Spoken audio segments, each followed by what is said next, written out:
Você quer ter a chance de assinar a Finclass, a maior plataforma de educação financeira do mundo, para sempre? Exatamente. Só nessa Black Friday você pode assinar o vitalício da Finclass. Assim, é a última vez. Então você pode assinar com R$ 1.500 de desconto e você vai ganhar um ingresso para o Finday, Finclass para sempre e ainda 2 reuniões com um consultor aqui da Portfel. Então o time aqui do Grupo Primo vai ligar para você, fazer uma reunião com você e cuidar do seu dinheiro. Você também vai ter acesso a carteiras recomendadas pelos analistas, então é investimento sem achismo. É só nessa sexta-feira, dia 24 de novembro, Black Friday da Finclass. Não perca, é a última chance. Quais seriam os hábitos, tá? Assim, de alguém que se mantém conectado com Deus? Muito bom. Cara, muito bom, inclusive, pelo fato de eu ser péssimo com hábitos. Então, acho que isso pode encorajar 90% de quem está ouvindo ou assistindo, porque eu vou abrir meu coração aqui, tá? Às vezes é um pouco desanimador quando alguém é extraordinário em hábitos e quer ensinar a gente sobre hábitos, porque é como alguém que tem uma genética absurda, querendo ensinar como ficar shapeado. E você fala, cara, o seu metabolismo não é igual ao meu. Verdade. Eu como um brigadeiro à noite, eu já acordo uma bola, cara. Você come um bolo inteiro e você tá trincado. Faz sentido? Tem cara que o metabolismo dele é extraordinário, ele é fora da média. O conselho dele conecta menos do que o conselho de alguém que vai falar, irmão, eu sempre tive dificuldade, mas isso aqui mudou a minha história. Então eu sou esse cara, tá? Eu sou um cara que nunca fui muito bom em hábitos, eu nunca fui regrado. Então, se eu tô vivendo algo extraordinário com Deus, acredite, você pode também. Amém? Vai fazer sentido para você o que eu quero compartilhar. Eu tô lendo um livro agora, cara, que ele fala sobre se você quer aprender algo, cria um compromisso de ensinar. Sim. E eu sou assim, eu sou péssimo também com isso. O fato de eu o tempo todo estar ensinando e falando me obriga a estudar. Cara, é a graça do meu chamado. Todas as semanas eu preciso inspirar uma comunidade de fé através da palavra. Não tem como estar desconectado da palavra. Então, mesmo que por algum motivo eu me desconectasse dela, o meu chamado me atrai para isso. Eu não posso usar isso como subterfúgio sempre, porque senão daqui a pouco eu só me envolvo para entregar. Aí eu deixei de ser um filho e me tornei um atravessador da fé. Eu colho para entregar, eu colho para entregar. Mas tem momentos, e a gente precisa ser sincero com isso, tem momentos que eu acesso porque eu preciso entregar. Mas quando eu começo a acessar, ele começa a me envolver, eu falo, putz, obrigado, Deus, porque esse é o melhor lugar que eu poderia estar. Então assim, para mim o que funciona, Thiago, para alguém que tem desafio com disciplina? Um propósito. O propósito e a clareza do meu propósito faz com que eu esteja completamente mergulhado em Deus. Porque não tem como liderar o que eu estou liderando, viver o que eu estou vivendo, visionar o que eu estou visionando, se o Senhor não tiver em 100% do que eu estou vivendo. Se você for tirar milagres... Tem alguém construindo alguma coisa aqui do lado? Né? A pessoa que está sempre construindo, cara. Perdão, eu tentei me desconectar, mas não consegui. Precisava brincar com isso. Se você for tirar, Thiago, milagres da minha história, você não consegue contar a minha história. Eu estava com alguns amigos essa semana e eu falei, cara, vamos lá. Vamos pegar os últimos 4 anos, não vamos nem muito longe. Explica o nascimento da minha terceira filha, quando os médicos falaram no nascimento do Benício, nosso 2º filho, que a Kezinha nunca mais podia gerar. Explica o que a gente está vivendo com a igreja aqui no Brasil, crescimento extraordinário, quando há 2 anos atrás eu estava na América pensando em abrir o próximo campus na Flórida. Explica o livramento de 2017, quando eu estava usando fralda no CTI, Deus me livrou da morte. Explica o que aconteceu. E aí eu falei, se você tirar milagres, se alguém falar assim, André, me conta a sua história, mas tira os milagres dela. Eu não tenho história para contar. Então, eu acredito que uma das coisas que mais protegem a gente nessa construção de estarmos conectados com Deus é dependência. Eu queria que você anotasse essa palavra, se você está ouvindo a gente, fizer sentido para você. Deus convida a gente a construir uma história, Thiago, que é tão extraordinária, que é tão grande, que se ele não entrar em cena, a gente não consegue sustentar o que está vivendo. Esse é um dispositivo de segurança que Deus estabelece para a criação, para que a gente continue sempre conectado nele. Deus estabeleceu uma dinâmica que se chama dependência.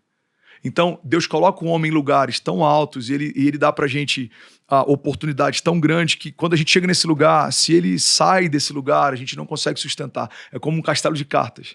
Eu lembro que quando eu estava começando a igreja de Miami, o pastor Márcio falou, filho, tenha sonhos tão grandes que se o Senhor não entrar em cena aos 45 do segundo tempo, você está fadado a fracassar. Então, hoje, 95% do que eu estou construindo ministerialmente, pessoalmente, se não tiver uma intervenção divina, ela não se sustenta. Isso me obriga a estar sempre nesse lugar de dependência. O princípio da queda acontece por independência. Deus estabelece uma dinâmica. Quando a criação se relaciona, eu aumento a porção de revelação dela. Então, todos os dias Deus se apresentava no jardim, e à medida que a criação se relacionava com Deus, eles tinham um nível maior de acesso, de entendimento, de conhecimento de Deus. Então, todos os dias, Deus se apresentava e relacionamento gerava conhecimento. Relacionamento gerava conhecimento. Até que um dia, Eva tenta pegar um atalho. Ela fala, eu não preciso mais de relacionamento para ter todo o conhecimento. Se eu comer do fruto da árvore do conhecimento, do bem e do mal, eu vou saber tudo aquilo que Deus sabe. O princípio da queda acontece quando a criação tenta ter conhecimento de Deus sem ter relacionamento com Deus. Por quê? Porque dependência é o que mantém a gente num lugar seguro. E só para concluir esse raciocínio, pega isso aqui. Quando a gente vai para Gênesis, a Bíblia diz assim, no princípio criou Deus os céus e a terra era sem forma e vazia, havia trevas, o Espírito parava sobre a face das águas, e disse Deus, haja luz. Essa luz que é revelada no primeiro dia não é a luz do sol. O sol, as estrelas, a lua só são criados dias depois. Por isso que não diz no primeiro dia, e houve então separação entre dia e noite. Diz, e houve separação entre luz e trevas. Porque o dia e a noite foi separado quando o sol e a lua foram estabelecidos. A separação entre luz e trevas foi estabelecido como Jesus entra em cena. Quando Deus diz, haja luz, a luz que entra em cena no primeiro dia não é a luz do sol, é Jesus, a luz dos homens. Para que em tudo o Pai, o Filho e o Espírito que já estava sobre as águas construíssem juntos a criação. É por isso que João diz, no princípio ele era o Verbo estava com Deus, o Verbo era Deus, e todas as coisas foram feitas por meio dele, e sem ele nada do que foi feito se fez. Você está comigo? Uhum. Então Jesus entra em cena no princípio. O Pai, o Filho e o Espírito Santo constroem tudo que existe, enquanto nada existia. Pega isso aqui, 1 minuto eu vou finalizar esse conceito. A gente vê como Deus cria a terra. Deus dá uma ordem para que o ambiente crie. Deus fala, terra, que sejam criadas todas as ervas, todos os tipos de árvore, e que cada fruto carregue a semente da sua espécie. Aí depois ele dá uma ordem para o mar, que sejam criadas todas as espécies aquáticas e se multipliquem segundo as suas espécies. E aí ele dá uma ordem para que cada ambiente crie aquilo que seria criado. Deus estabelece aí um princípio. Tudo que é criado é dependente da fonte de vida que o criou. É por isso que se você tirar uma árvore da terra, ela morre. Porque a terra é o ambiente que gerou a vida da árvore. Não tem como uma árvore sobreviver sem estar plantada no lugar certo. É por isso que se você tirar um peixe da água, ele morre. Porque a água é um ambiente que gerou a vida para o peixe. E é por isso que se você tirar um homem de Deus, ele morre. Porque a Bíblia diz que no 6º dia, Deus disse assim, façamos o homem à nossa imagem e semelhança. Então, o homem espiritual nasceu de Deus. E o homem natural nasceu da terra, fomos feitos de barro. Então, olha que doido isso aqui, irmão. O nosso corpo precisa de sais minerais, ele precisa de todo tipo de nutriente que vem da terra, porque essa é a fonte de vida que o gerou. E ele só se sustenta se alimentando e comendo tudo que vem da terra, porque você é dependente de toda a fonte de vida que te criou. Mas o homem espiritual, ele precisa de Deus. Por quê? Porque nós fomos gerados em Deus. Então é possível você estar vivo naturalmente, está morto espiritualmente. A Bíblia fala sobre 2 tipos de morte, a morte natural e a morte espiritual. A gente está vendo uma geração de mortos vivos, a gente está vendo uma geração de walking dead, a gente está vendo uma geração de mortos funcionais. Trabalham, geram riquezas, constroem, mas espiritualmente estão mortos. Vazios existenciais, crises existenciais, pensamentos de morte. Pela primeira vez, eu acho que a gente chegou a falar sobre isso na última vez que eu vim aqui, pela primeira vez na história, a gente saiu do marco zero e agora tem mais pessoas que tiram a própria vida do que todas as pessoas que morrem em todas as guerras somadas. Pela primeira vez na história, Tiago, em nenhuma outra geração houve isso. Tem mais gente optando morrer do que gente morrendo.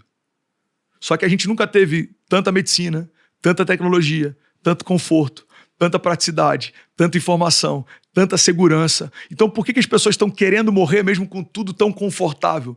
Porque tem muita gente vazia de propósito. Não é sobre você ter uma vida confortável, é sobre você nascer de novo.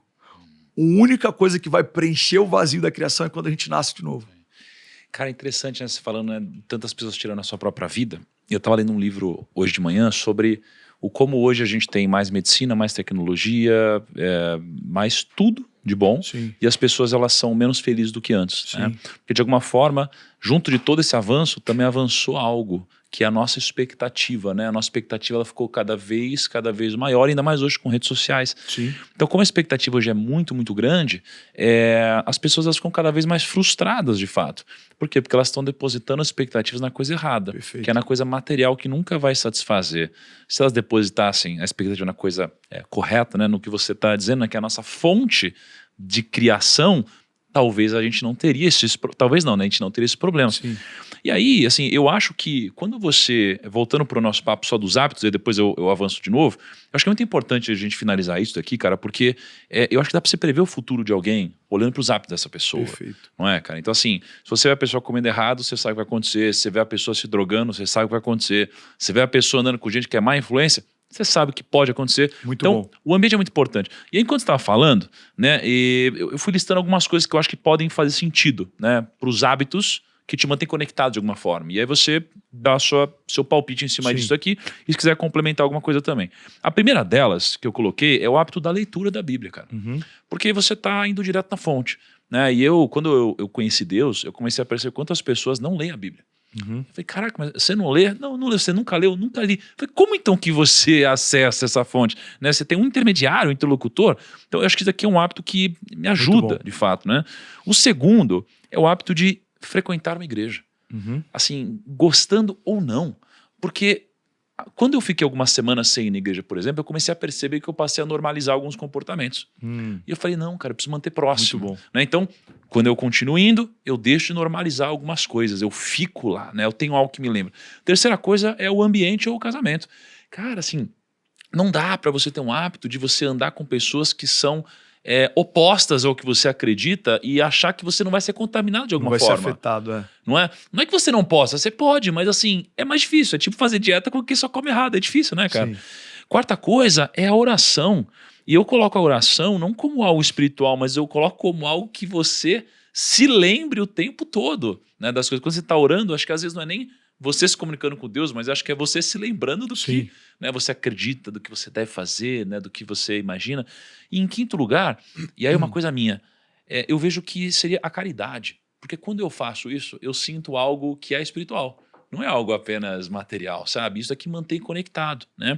Você pode assinar a Finclass com R$ 1.500 de desconto e ter uma assinatura vitalícia. E nessa Black Friday você vai conseguir ter a Finclass e além da Finclass você também vai ter direito a carteiras recomendadas que você pode realmente investir sem achismo nenhum. Você tem direito também a um ingresso do Finday e você também vai ter direito a bônus exclusivos só na Black Friday. Então no dia 24 de novembro é o dia que você não pode perder se você quiser assinar a Finclass para sempre. Então essa é só a última chance. Clica no link ou escaneia o QR Code aqui e aproveite.